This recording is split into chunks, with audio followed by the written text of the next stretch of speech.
For anyone who doesn't know me, I'm Jennifer Shahade, and I am the Women's Program Director at US Chess. And today I have a very special guest, National Master Sarah Chiang. She's actually also my current guest on Ladies Night. For any of you who listen to my podcast, I think you'll really enjoy the interview that I had with her. One of the reasons I really wanted to bring her on is that Sarah has been thinking about and researching the idea of the stereotype threat, which she'll tell you more about, and the question of open versus women's tournaments for a really long time, long before the topic became very hot with the Queen's Gambit. Sarah was also one of the only girls in the history of US chess to play both the Women's Invitational and the US Junior Invitational. So today, Sarah, you're going to talk to us about a really cool game. Welcome, Sarah. Thank you for joining us today. Oh, thank you, Jen, for having me. This has been so great. I am so excited to see all of you guys. It's very rare where I get to see so many young female chess players, so it's really amazing. Thank you for having me. So yeah, my name is Sarah. I started playing chess when I was around 7.5. My brother and I both play, so we really grew up as like a family of chess players. And yeah, ever since then, I was competed in international tournaments. One in particular that I'll talk to you about today is the Pan American Youth Chess Festival. But you know, chess has been a huge part of our lives. I was even like online schooled from 8th grade until the end of high school, so I could compete in these international tournaments. I see Beatrice says my family all play chess. Yes, can relate.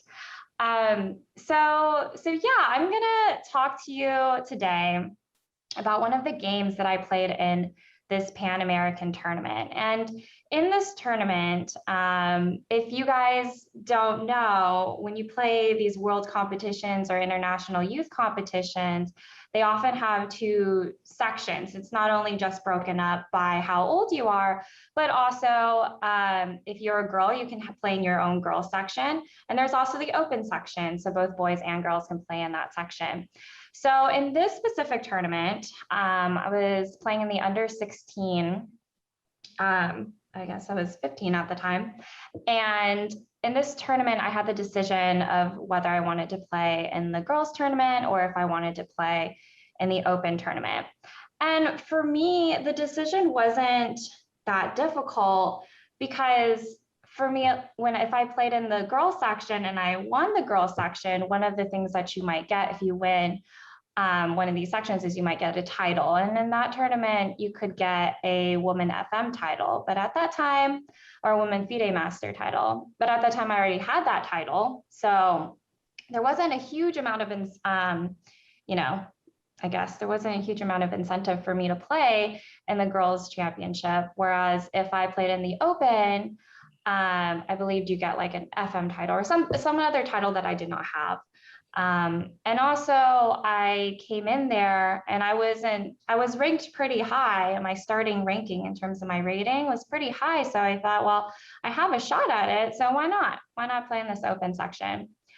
So I see a poll there. So don't put up a poll if you want to go ahead and put in your answers about what you would do if you were in my position. So that's why I decided to play in the open.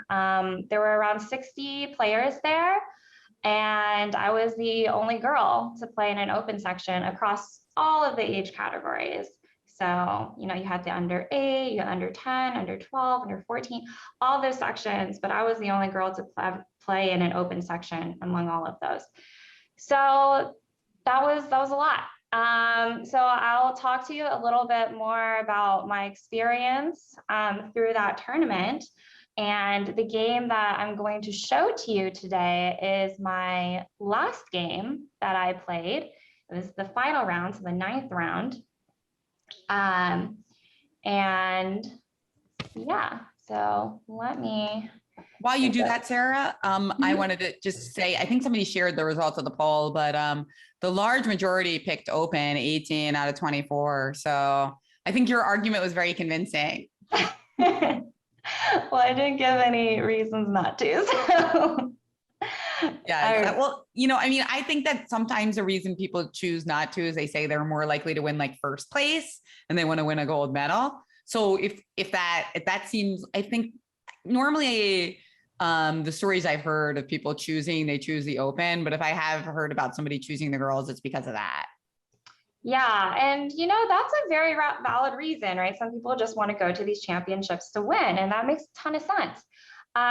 For me, I actually always grew up playing in the open section. So even when my rating was like pretty low, I would be like, my parents always encouraged me to play against stronger players.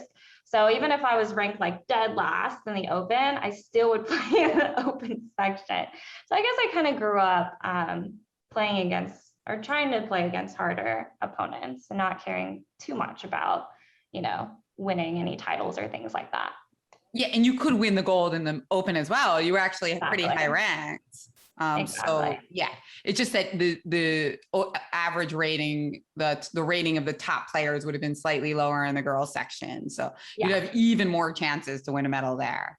Mm-hmm. But yeah, I love the attitude. Girl power, says Sujana. And it looks like you've got your sharing set up here. Yes. All right, perfect. So you guys can see. So this was my 9th round. I was playing against a boy named Andre Santoni. He's from Peru. So let's go ahead and start. I was white here. So I played D4. I played E4 when I was really younger, but I switched to D4 when I was maybe like 9 or 10, and I've played ever since. So let's go ahead. All right, so black here plays knight c6. Not super common. It leads to the Chigorin defense. I've only played against it a couple times. So the moves that I played here, this is all main line of the Chigorin defense. Oh, and I have a poll here for them, Sarah, about what would you do here. As you know, from many of the classes with Katerina Nemkova, whenever you have a choice of captures, that's a good time to slow down and make sure that you're making your choice deliberately. So what would you do if you were Sarah here? Okay, yes. Anvita, do you want to unmute and tell us what you would play and why? I would play E takes F3 because I can take with the E pawn and I can get my light squared bishop developed. Okay, and Vika's answer. Now let's ask Beatrice, your answer.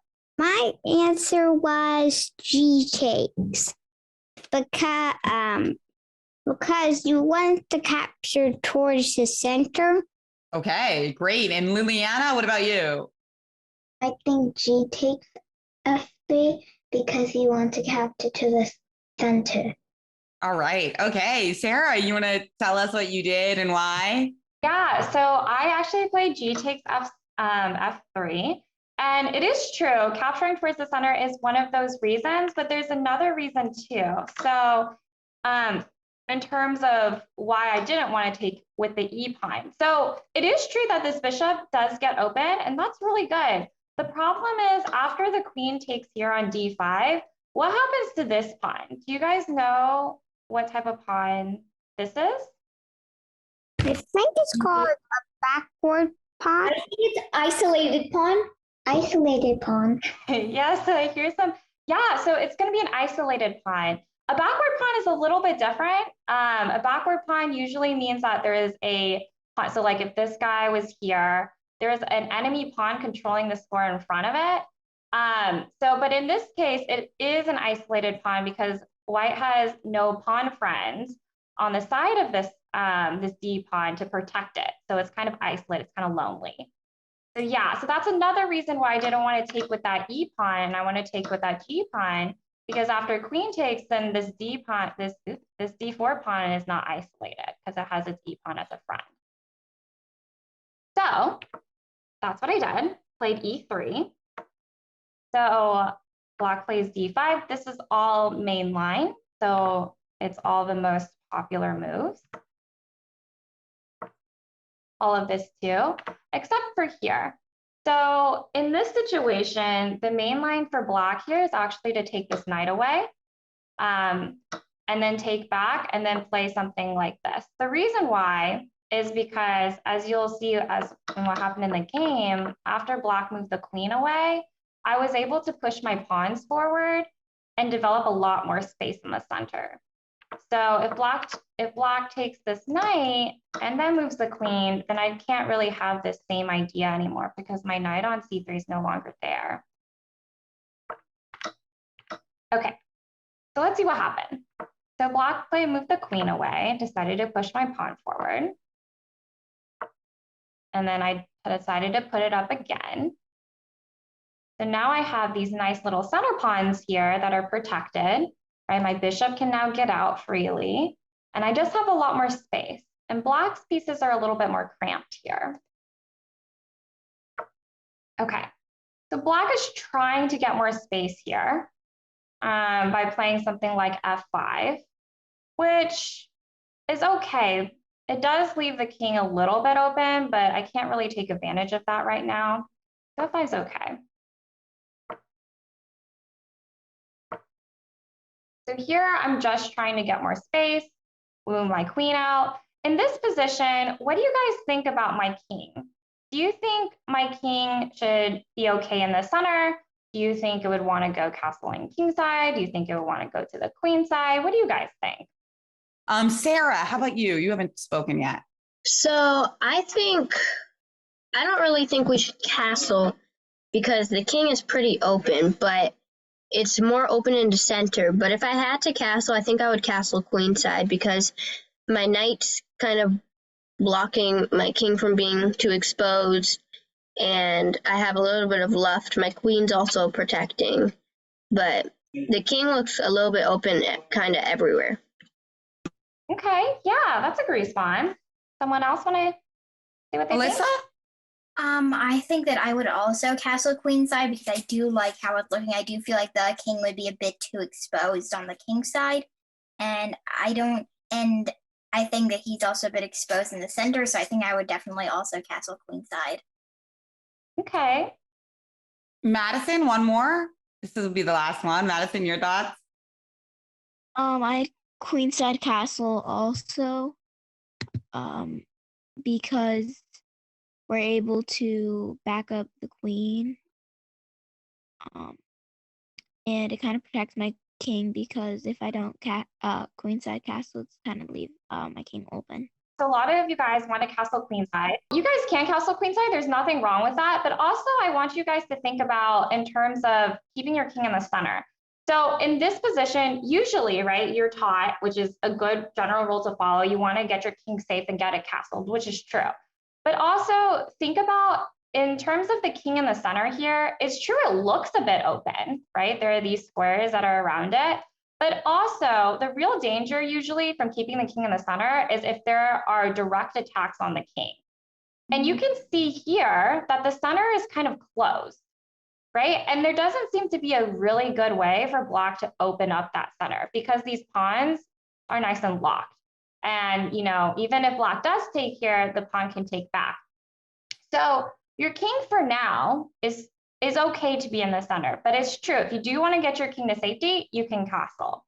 But I just wanted to stop and pause here so you guys can think about in terms of, you know, the safety of the king and it being in the center and realizing that, you know, not always you have to castle in this position. If you want to develop your bishop first or do something like that, that's perfectly fine because the center here is kind of locked up. So your king is safe for now. Okay. Let us continue. Okay, so here in this position, yeah, someone's mentioned in the chat that the pawn chain here kind of blocks any attacks. This is correct.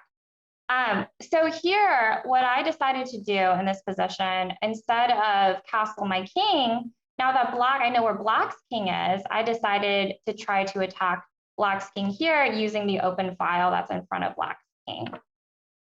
Whereas if I castled queenside, I could still do that, but it would take some time. I would need to move my king away and then move my rook here. So I decided just to move my rook to C1 first.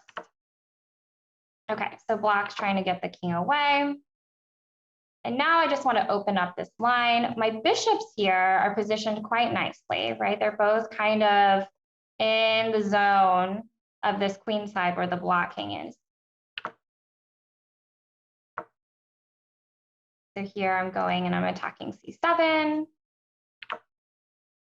I think we have a pole here. Yes. What would you do here as white? All right. So I think it's been a minute. So we'll give you some people who are raising their hands a chance to say what they think. Beatrice, what would you say? Bishop B5, because if you take your bishop, you take his king, you take his queen with check. Got it. Okay. And Vika, what about you? And you could checkmate. I would go D6. If they take, you can't just take. It would be better to take the C pawn. Their king. Wait, they actually can't take the bishop though. But you can move D6. The diagonal is open to the queen. Got it. Yes, a very good idea. A lot of people voted for that. Okay. Anyone else so we got D6 and Bishop B5. Anybody who voted for a different move want to say what they think? Or those actually were the most commonly guessed moves. So that's pretty representative. Okay. So yeah, Sarah, you want to tell us what you played and why? I'll share the results right here too. You guys. Yeah. So I ended up playing Bishop B5. There we go. The reason why is because one, nice way bishop out because it's with tempo. And yes, as Beatrice says, like this bishop, even though black could take it, would be very bad because black would just lose the queen and it would also be checked. So that wouldn't be super great.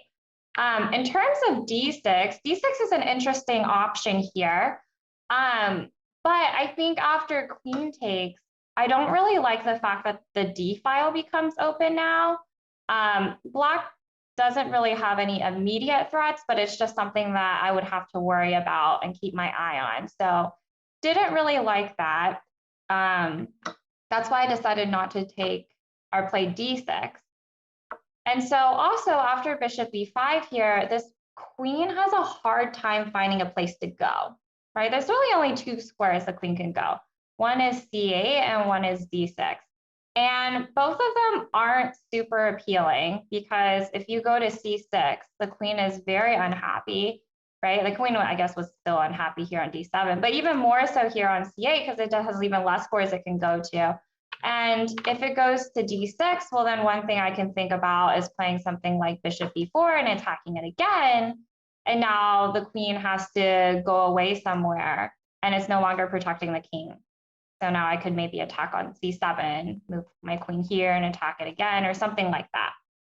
So yeah, for those reasons, that's why I played Bishop B5.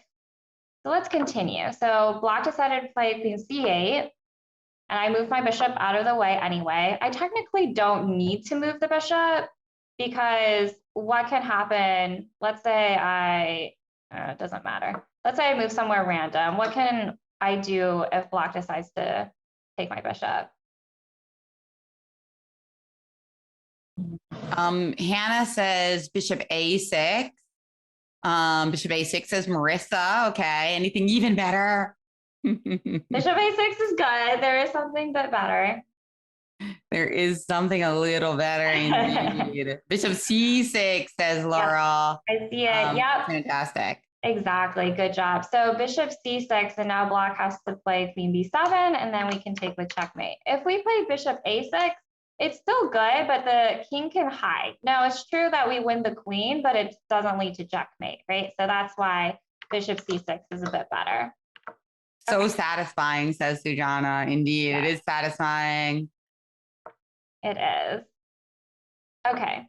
So black really is stuck, right? So it's really hard for black to play in this position because, you know, black can't really move the knight out because then this knight is hanging. Black's rooks are really stuck. This rook has nowhere to go. So black's kind of just trying to find moves here. And what I'm trying to do is just putting more pressure on black. So just trying to target C7 more. And now I'm targeting on E5. And that's a cool moment, by the way, Sarah, when they played A5. Sometimes I would have given a poll in that situation, but because we want to really get to the discussion as well, I didn't. But I just like to say, like, your move Bishop C3, it's so great, because so many people might have like tried to trade here and play like Bishop E7.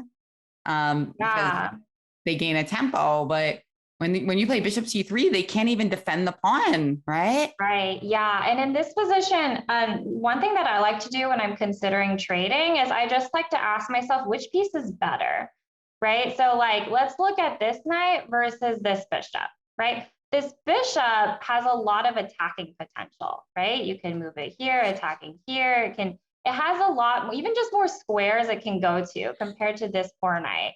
Right? This knight can maybe hop here, maybe can hop here, but it's really cramped and it's kind of stuck.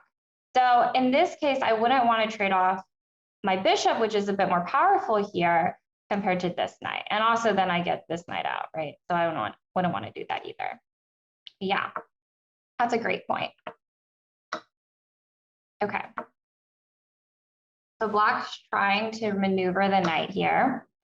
And here, I wanted to take because, well, one, I didn't want to move my queen and then have the knight trade my light square bishop, because this light square bishop can potentially control all of these weak squares in front of the king.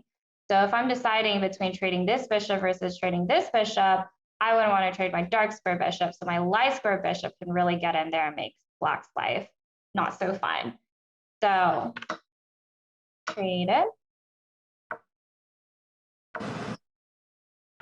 And here I'm just moving my pieces to try to get to the black's king. So this pawn now becomes weak. And now I'm moving my rook up. So black is just trying to do its best, but it's really hard to play in this position for black. It sure is. I think I have a poll here. This was like the last part of the game, right? Yeah. Okay. So what would you do here? All right. Tara, did you want to say what you did? You didn't speak yet today. I said bishop b7 check. If you go king a7, then it's queen a6 mate. And then if you do rook takes b7, then you go queen a6. If you block with rook a7, then queen takes a7 mate. And if you go king d8, then queen takes rook. Perfect. That was a perfect answer. You gave all the possible moves that black could play. Very good. Really good. Really good. Does anybody know what that tactic is called that Sarah used to win the game? It's a little bit unusual. It doesn't come up that often. Anybody know what it's called? You can make up a name if you haven't heard of it. Are you guys who have your hands raised? Let me just actually see if somebody in the chat knows. Clearance, sacrifice. That's right, Hannah. Beautiful. Very good. Yeah. Very good. Yep. So I played bishop e7, and then my opponent resigned after that. So yeah, it was a nice way to end the tournament. So after this game, so this was the last game of the tournament, you ended up finishing in what place, and how did you kind of reflect on the decision to play in the open section? Yeah, so I ended up tying for 6. I got 6 out of 9 points, so I came 11th on tie breaks. But yeah, I think like it was an interesting experience. I'll say that. I think it was very valuable in terms of the lessons that I learned from it. Being the only girl playing among boys, I think comes with added pressure that I wasn't necessarily expecting. Also, someone says, what does that mean? I'm not sure. I meant to say that you tied for 6th out of about 64 players, right? Oh, yes. Yeah. Yes. Exactly. So in my section, there were 64 players in the under 16 open section, and then I tied for sixth. That was my end result. So yeah, I think especially because it was one of those international tournaments. So the USA sends in a team of players to represent the US in each of these different age categories and in each of these different sections. So we have coaches there and, you know, we have a support system there. But I think that like, for me personally, I felt like a lot of people like questioned why I decided to play in the open section. They didn't really understand why. Um, so, so yeah, it was a little hard for me. Just like being the only girl in that turn, like, you know, in my category and in my section. Um, but I mean, that was my experience. I know a lot of girls have played in the open section in the Pan Americans and in like the World Youth tournaments. So I think it's becoming more of a popular thing. But like when I was playing, it was very rare to find someone who chose to do that. So yeah. Trailblazer, love it. I thought we would take this opportunity to get your opinions on girls and women's events, as we have so many great girls and women's chess events in the United States, including a few regionals coming up. I know that we have Chess Girls DC regional. We have one in Philadelphia. And I've got a little poll for here to kick off the conversation. So we'll let you guys answer that first. Yeah. What best describes your opinion on women and girls events? I love them and play them every chance I get. I enjoy playing a mix of girls events and opens. I like to play women and girls events once in a while, but prefer playing in opens. I only want to play open events. Only would play women and girls for a specific reason. I play only open events, but would prefer to play some women and girls events. Or my view is not reflected here. Okay, so there's a few people who said that. If that is you, please raise your hand because we'd love to hear like what your view is. I try to give some typical responses. So far, it looks like the most popular, Sarah, is I enjoy playing a mix. And that was how I always felt. Yeah, it seems like a lot of people have a lot of ideas and thoughts on this, which is really great. I'm excited to hear what you guys think.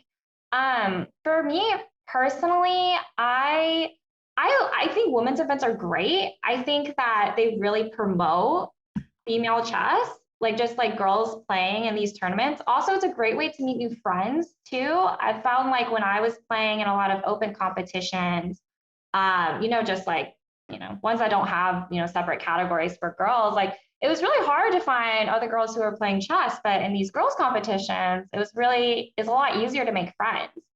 So I think it's a great, you know, I think it's a great social outlet too, like, but also it's a great way to promote girls and playing chess.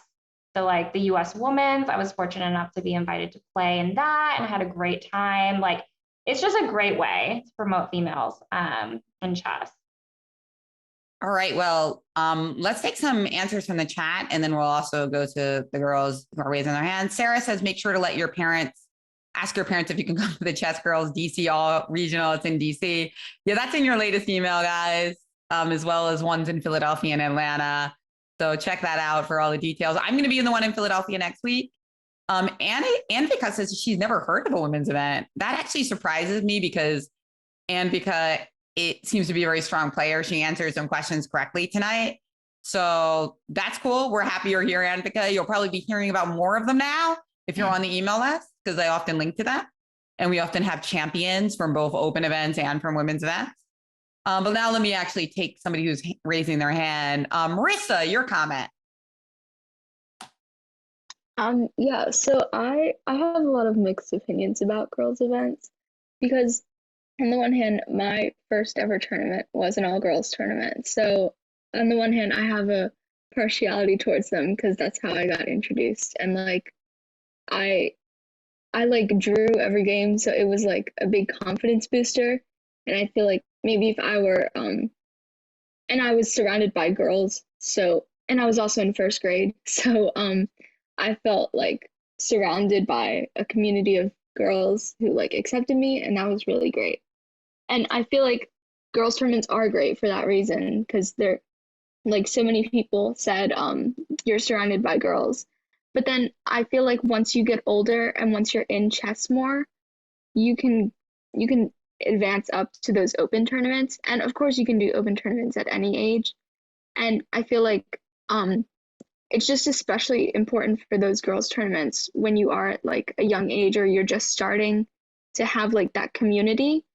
And this isn't completely like what you guys are asking, but women's titles, those I kind of have like weird views about, because like the women's titles are like, I think it's 200 points less or something, for like a women's FIDE master is like 200 points less than a regular FIDE master.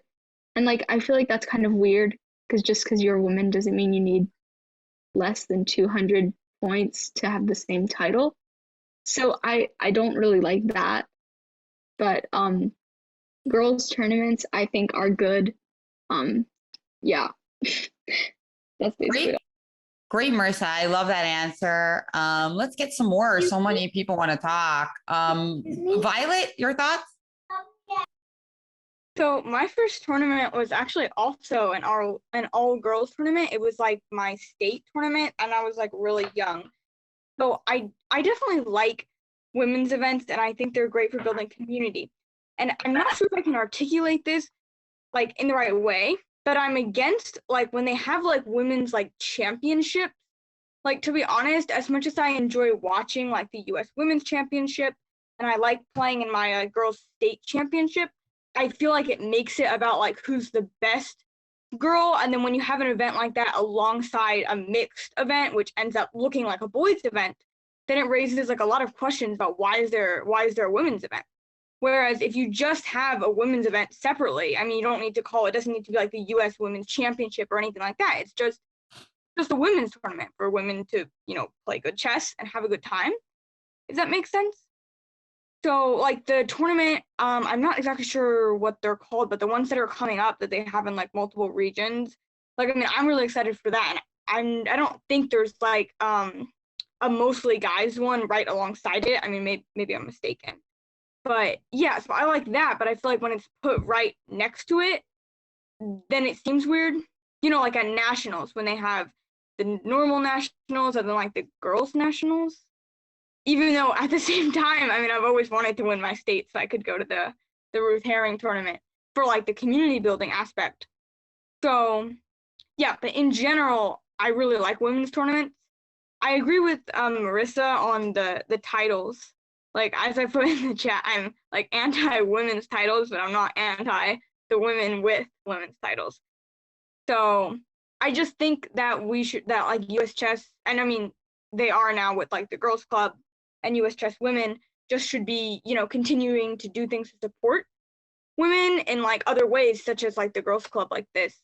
And like one other thing, sorry, I know I'm talking a lot, but I don't know if any of you have been to those like big tournaments, the Gorchberg events, but they do this thing, and I believe they still do, called mixed doubles, where, you know, you like partner up with a guy and your score. So I mean, I like it sometimes because it's an opportunity for me to win more money, but that I honestly think is just weird though, because it just gives like men like an opportunity to just like randomly approach you. So I feel like there are a lot of things that are possibly good intentioned, but Yeah. But I think women's tournaments are one of the things that actually make a positive impact for the most part. Great comments. Go. Did you want to say, Sarah? What did you want to say? Yeah, no, these are really great comments. Thank you guys for sharing. This is amazing. I will say, in terms of women's titles, just so there's no confusion out there, women can get the same titles as guys. So you can get an FM title, you can get an international title, you can get a grandmaster title. To get those titles, it's the same requirement as if a guy were to get those titles. These women's titles are just like extra titles that only women can get, just so there was no confusion out there. But I understand what you guys are saying, and I totally get it. I will say, like, I think initially, and Jen can correct me if I'm wrong, but like the reason why girls tournaments or like there were separate sections for girls, especially in these World Youth tournaments, were created was to encourage more girls to play. So I don't know what the statistics are now, but I think when I was starting to play chess, maybe around only like 5 to 10% of all registered chess players were girls. So that's not a lot of females that are playing. It's probably more now, but we're still in the minority, right? There is still more guys that play chess than girls do.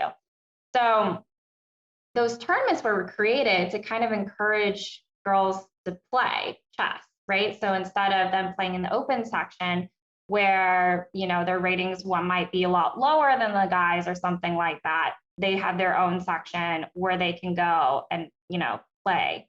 So it was to encourage girls to play chess. Now, that does come with a lot of problems.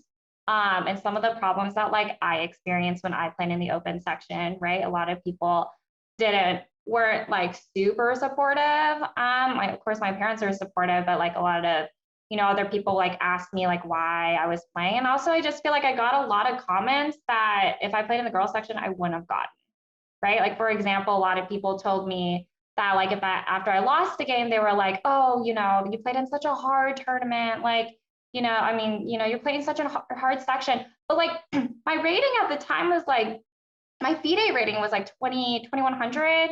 And like, I lost to like maybe like a 1900 or something like that. You know, like you wouldn't be saying this if I weren't playing in the open section, right? You're only saying like, oh, it's okay because I'm playing in this open section. If I were playing the girl section and I lost to someone 200 rating like points lower than me, you wouldn't be saying that. So yeah, it does come with its own issues. Definitely. Let's hear from some more people. May I speak? Who's that? Is that Ambika? Sure.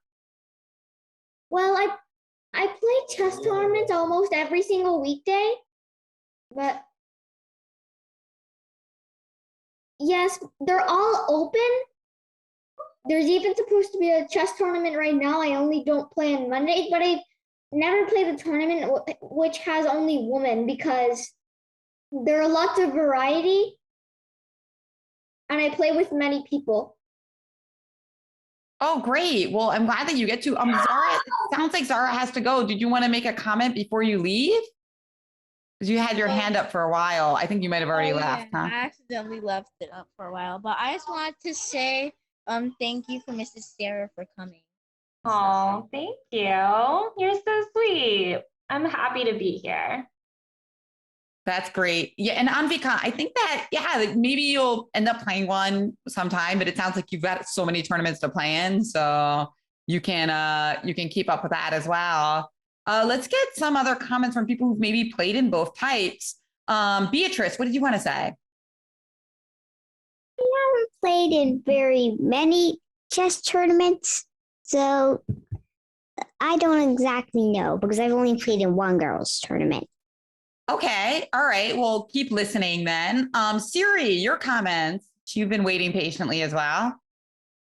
I actually wanted to do it for the poll. Like I chose that I wanted to say something. I actually also had mixed opinions about like the different views because mainly that I kind of had every almost every single view from what you put like a general view that you put it in, Miss Jeffer.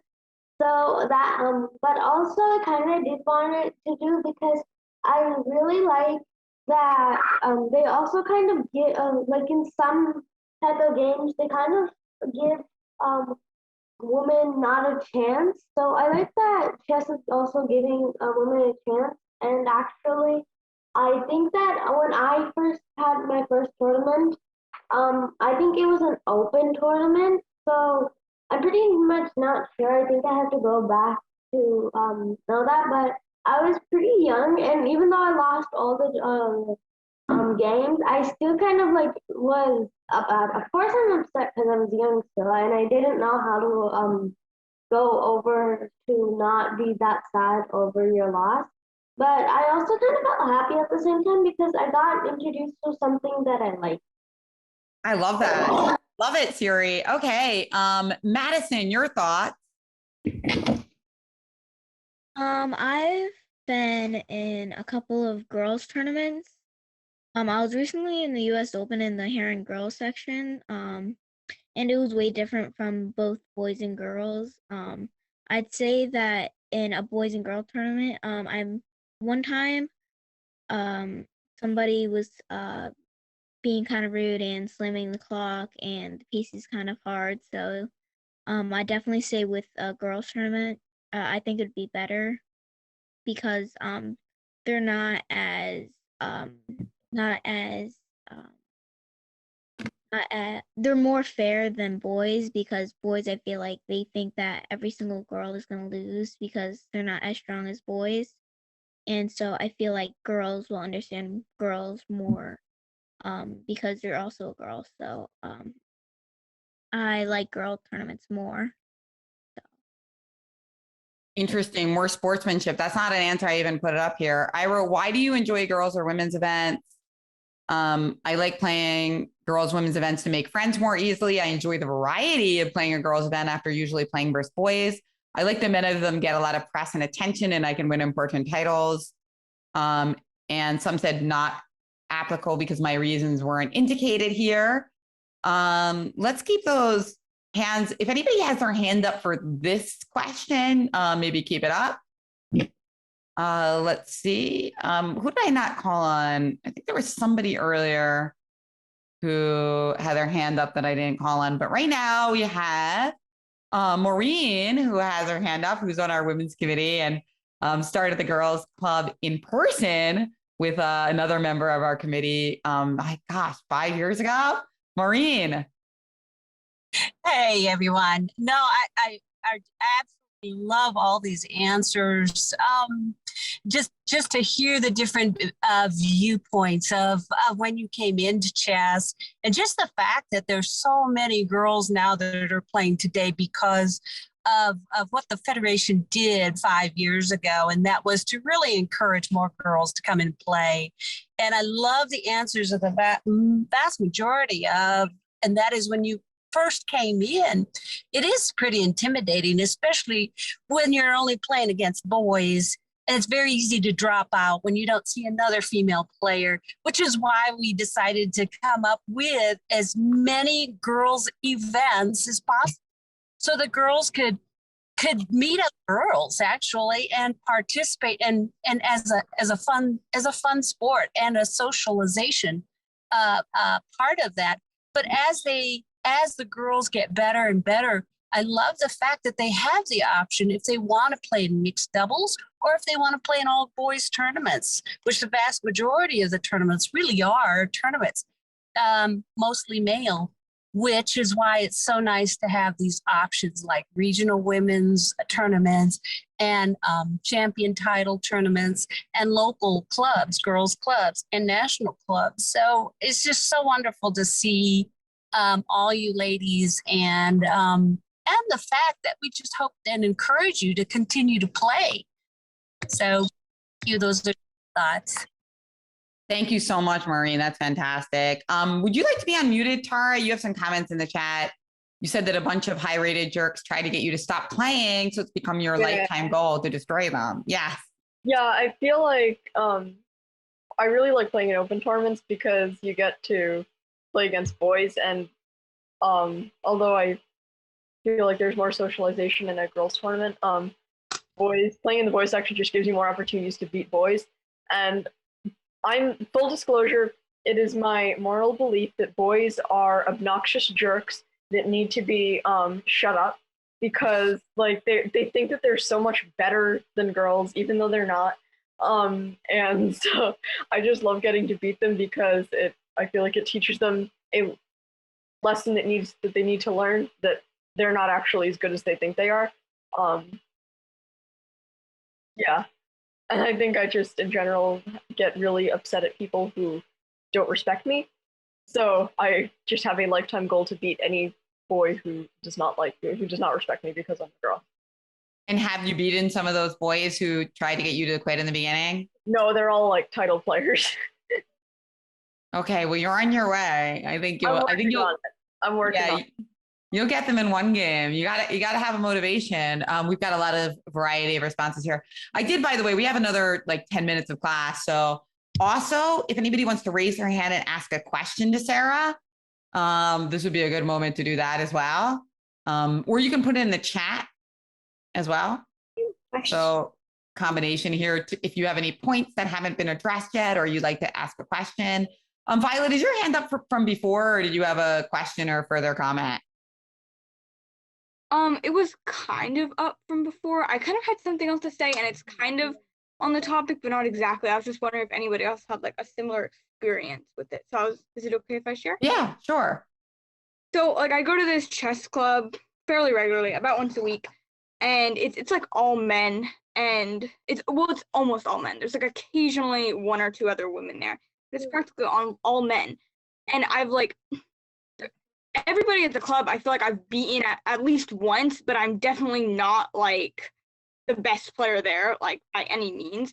And I feel like because I'm a girl, people seem to like be more wowed by the fact that I can like sometimes beat them, even when I feel like I'm not, I'm kind of like in the middle of the pack. Like I'm kind of just like I'm a little bit above average there, but I'm saying not like by that far, not by that much. And I feel like people seem to like, I don't know, kind of like praise me sometimes like too much when I like beat somebody when they're not even very good or something, and they wouldn't do that if it was just like two of the normal guys like playing each other. And in some ways it feels like supportive, but I guess in some ways it kind of feels like patronizing. I'm not sure if I'm that right.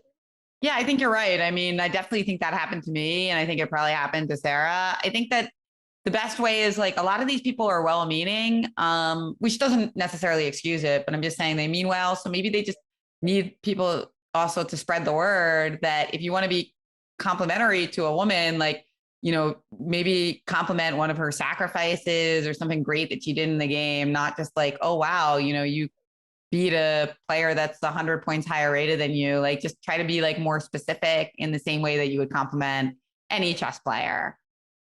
Yeah, I totally agree with that. I played at the Dallas Chess Club very regularly when I was growing up.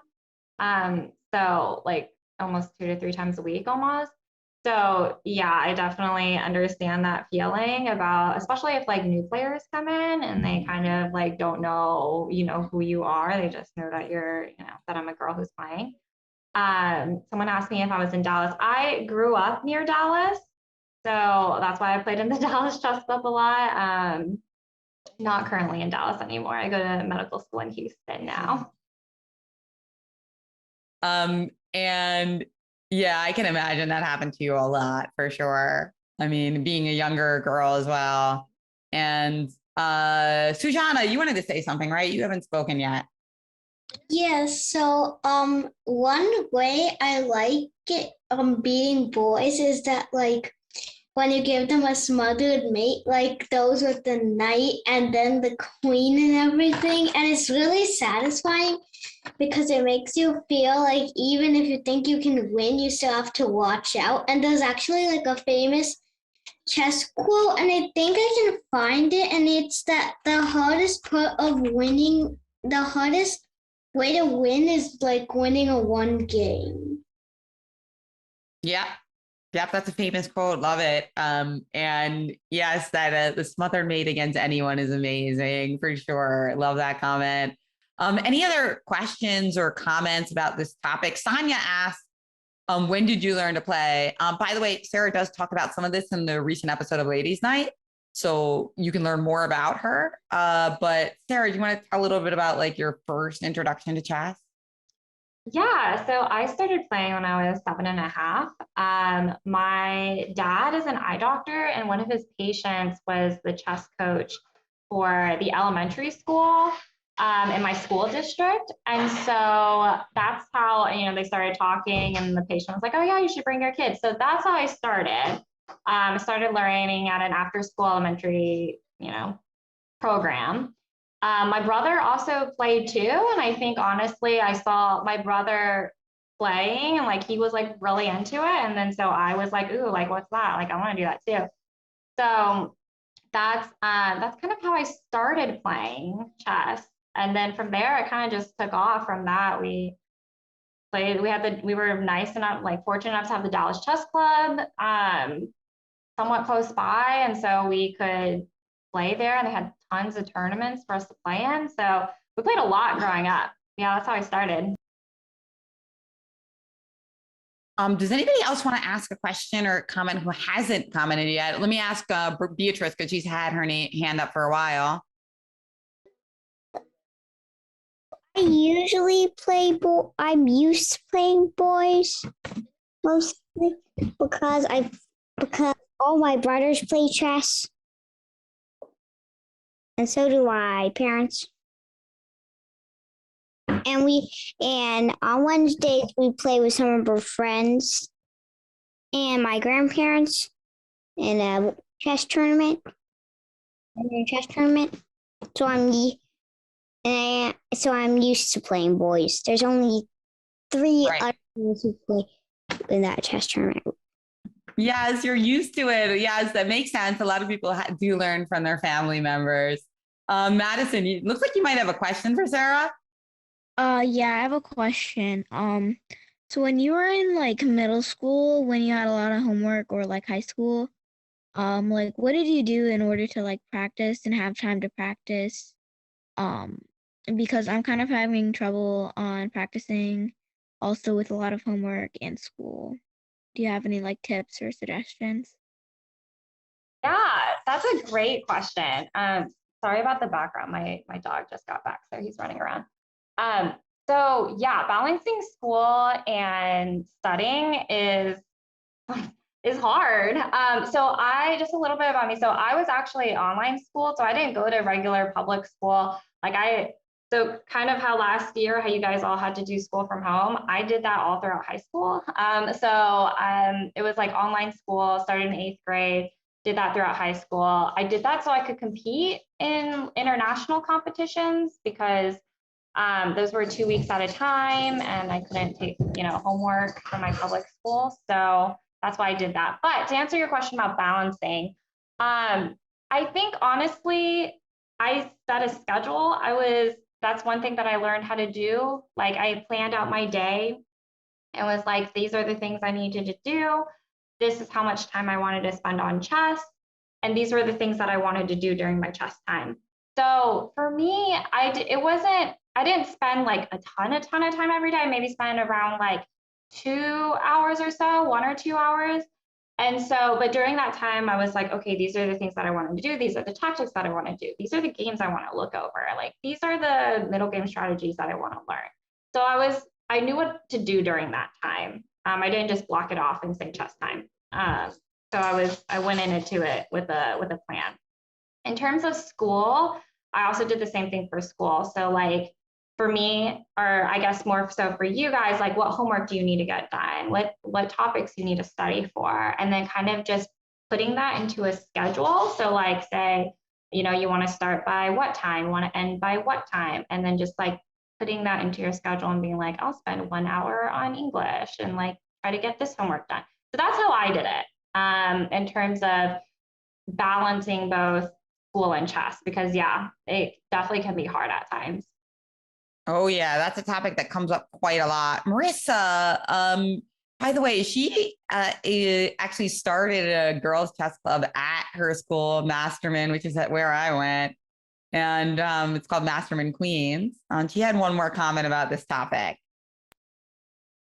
Yeah, so I kind of basically said everything I wanted to say in the chat, but like, I feel like a lot of times people will, like, you say you play chess and you're a girl, and then like people will be like, oh my gosh, the Queen's Gambit, you must have watched the Queen's Gambit and you played chess. And it's kind of like, oh well, the Queen's Gambit just came out, like chess isn't a brand new thing for girls. So like, in that way it's kind of frustrating, because that's all they associate you with, even though there's so many, like, I mean, Beth is amazing and all, but Beth is also a fictional character. Like, there are many real, like, people, real women that have, like, trailblazed chess, and, like, no one knows about them. They only know about Beth because the show blew up. And I'm not saying the Queen's Gambit is a bad show. The Queen's Gambit is an amazing show. Just saying, I feel like if people became like educated about the Queen's Gambit, they could also learn about the real life people, real life women behind the Queen's Gambit and stuff, rather than just Beth. Yeah, that's all. Love that. That's a great comment. And that's, of course, why we bring in all these chess champions to the girls club, to you guys. So yeah, we love that. We love. And yeah, Violet says that sometimes they assume you started playing because of the Queen's Gambit. A lot of people did, but of course, to get good, you need more than a year of chess for the most part. And Sujana says you want to be a real life inspiration. Sujana, did you want to say something else? Yeah, so I actually have a question. So like Good.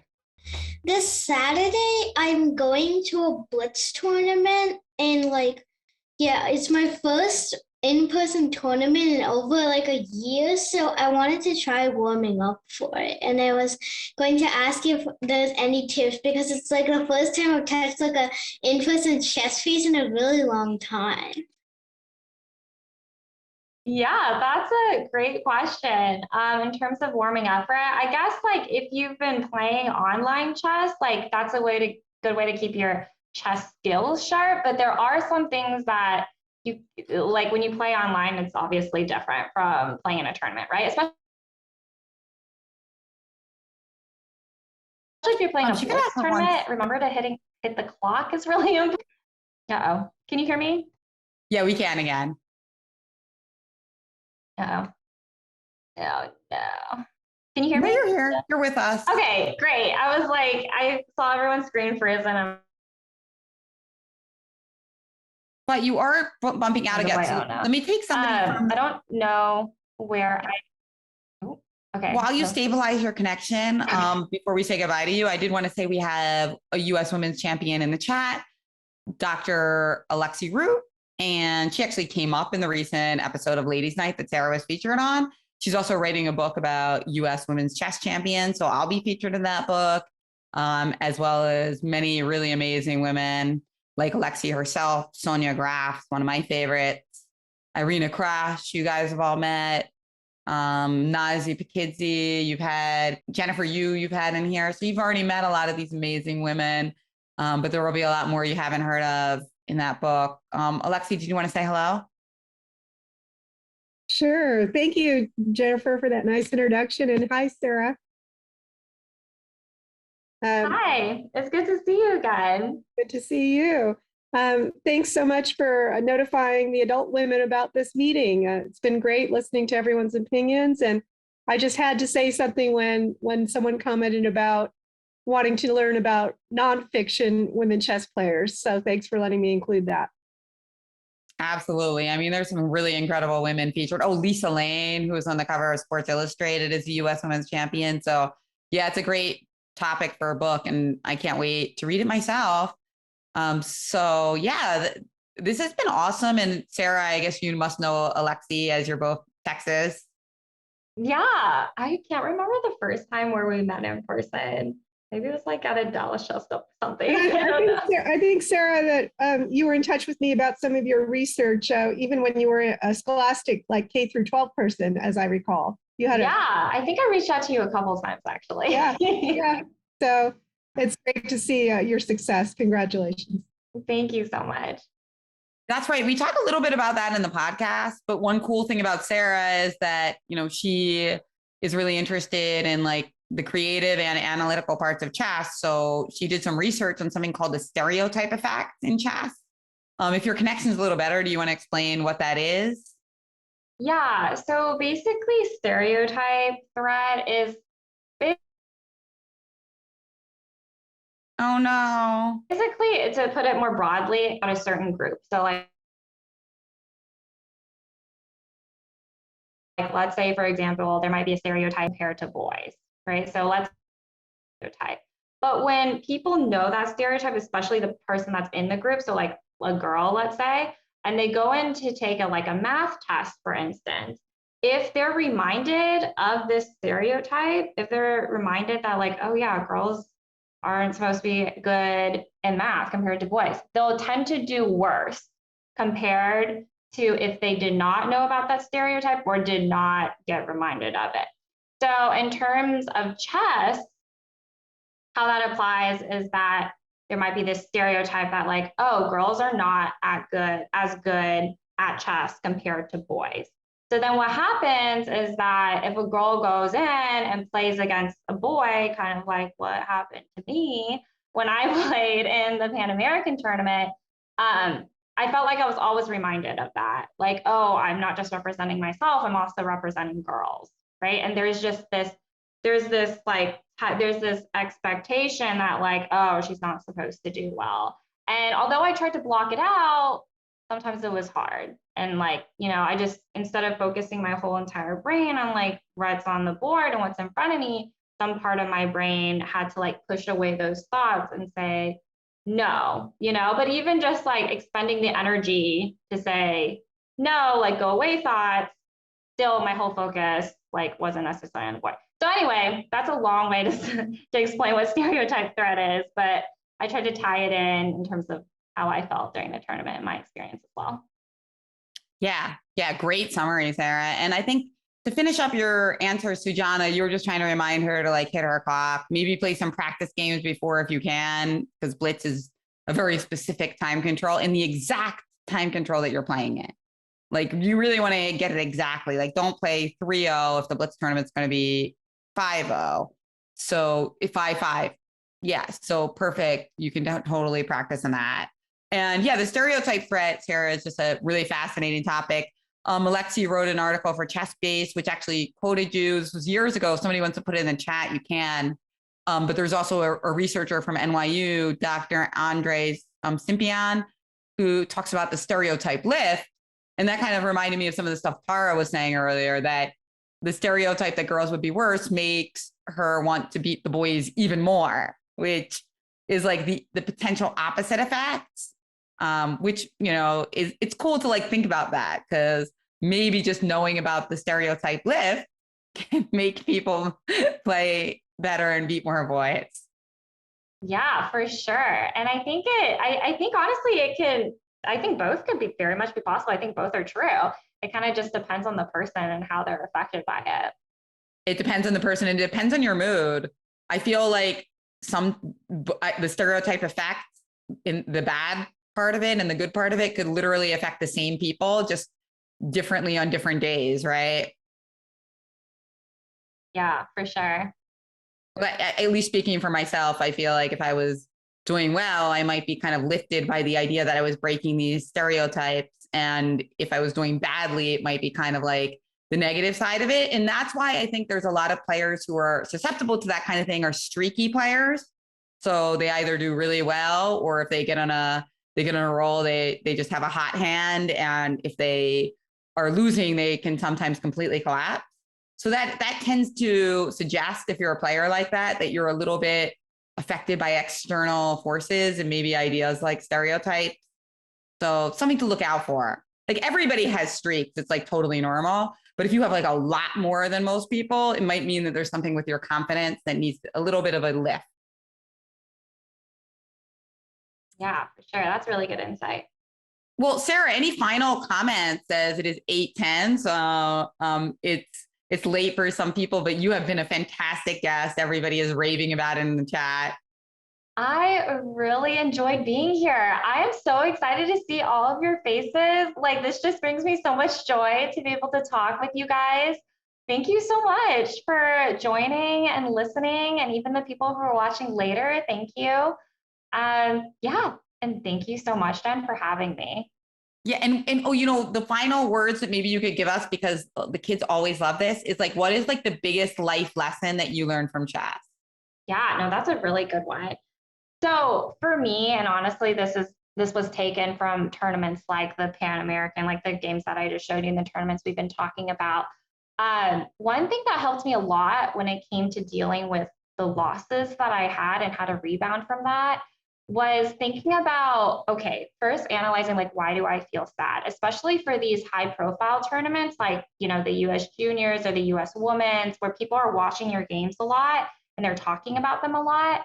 Thinking about like, okay, because for me, when I lost, I would feel sad because I would be like, oh, people have so many expectations. I'm not doing as well as I wanted. People think I'm like a bad chess player. People think this and that. I was caring too much about how other people thought about me. So one way that I got over it was I thought, okay, in 5 to 10 years from now, even 1 year from now, will these people even care? Will they care about me? Will they care about how well I did? Do they even care like really now? The answer to that's no, right? Like, and will I even care? You know, like, will I even like care how bad that I performed in that like one tournament and feel like really bad? Will I feel as bad as I feel now, like 5 years from now? No. And I don't, right? And so I think having that perspective really helps me a lot. So whenever I would lose and I would feel sad, I would think, okay, why do I feel sad?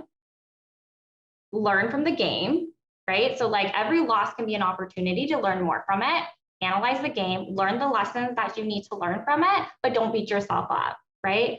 If other people have these expectations, don't listen to that, right? You are your own person. You have to have your own self-confidence. And for me, putting it into perspective, putting how I feel into perspective, like how I will feel in the future, was really helpful to get over those losses and to focus on the next game. Love that. That's a great way to look at things, reframing things, and shooting them into the future. Brilliant. And yes, thank you so much, Sarah, and to everybody who came tonight, all of our members of our women's committee, and all of you. And I'll see you guys in a week. We're going to be doing a cross-cultural session with the girls from Kenya. And then in 2 weeks, we'll have another girls club. So I'll let you know about the guests. And until then, I'll see some of you guys in Philly. I can't wait. It's going to be so fun.